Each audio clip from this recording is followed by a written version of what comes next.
thank you very much. You have allowed me to talk about my all-time favourite topic, so I will. We are in Islington. Obviously, we're a small borough in the centre of London, and we have probably one of the best cultural offers in the country. We have over 30 theatres. We have significant number of national portfolio organisations, including National Youth Theatre, which you mentioned, the Almeida, Sadler's Wells, Little Angel, and then other pub theatres and other smaller organisations that do great work on the ground. Our theatres employ thousands of people in the borough and obviously have a real economic impact on off-trade as well. What is also important to remember about Islington is that we have 40% child poverty in our borough. We're the second most densely populated borough, I think, in London, and our poverty rate is high, and we live in a very kind of polarized community. So we have mega rich, some people think of as the kind of Islington, but in actuality, 40% of our children live in poverty. So our overarching model in Islington is to look at all of our policies through a fairness agenda and how we can support the most vulnerable in our borough. And I was delighted when I got the cultural brief in my previous executive portfolios, because as someone who was born and raised in the borough, culture had always meant a great deal to me. However, I was very aware that there was a barrier to children growing up in the estates and the social housing like I did to access the wealth of culture that's right on our doorstep. So we set about having a large collective conversations with all of the organisations, cultural organisations in our borough, and together we developed something that we call 11 by 11, which is 11 exceptional cultural experiences for young people by the time they reach the end of year 11. And it's a great kind of collaborative partnership piece of working that brings the kind of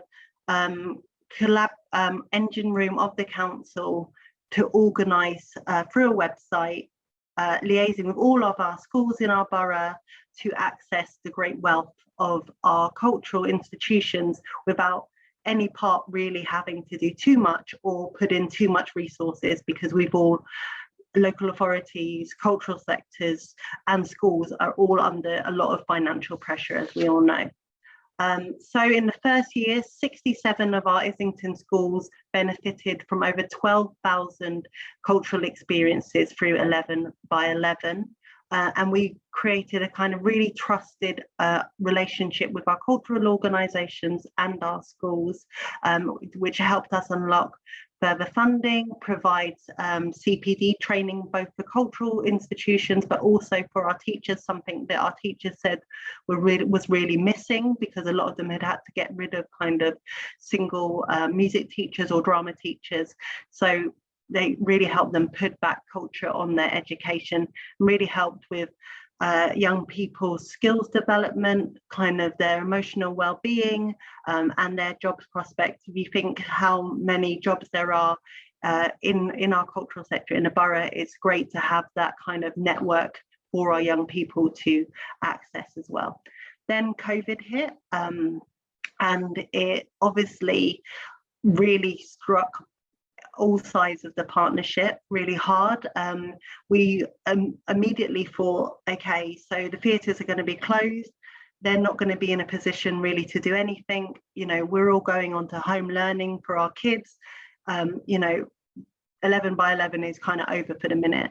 And when we spoke to cultural institutions, they couldn't have been more supportive and more willing to do stuff. Just an example, Tall Stories, an organisation that is now based in one of our libraries, which is a national organisation that developed the Gruffalo, streamed a performance of the Gruffalo to all of our schools. And it was a real kind of community event that meant that our kids had something really wonderful to look forward to over Christmas. And during this pandemic, we've maintained a really close relationship with anchor institutions like the National Youth Theatre, and they're embarking on a massive capital redevelopment too. We've supported their fundraising efforts as a local authority and helped them kind of troubleshoot any kind of capital and planning issues there might be that they've had to navigate. And in response, they've helped us develop some really important programs for our children in targeted groups, especially in the NEETs group, so not in education or employment, our SEND schools. And they're actually developing, as part of their capital program now, a special space so that SEND children can access the National Youth Theatre offer. And we've also obviously distributed the millions of funding that's come through them. And I think it's just really been such a pleasure for us to see young people being emotionally supported in such a creative way and get that training opportunities.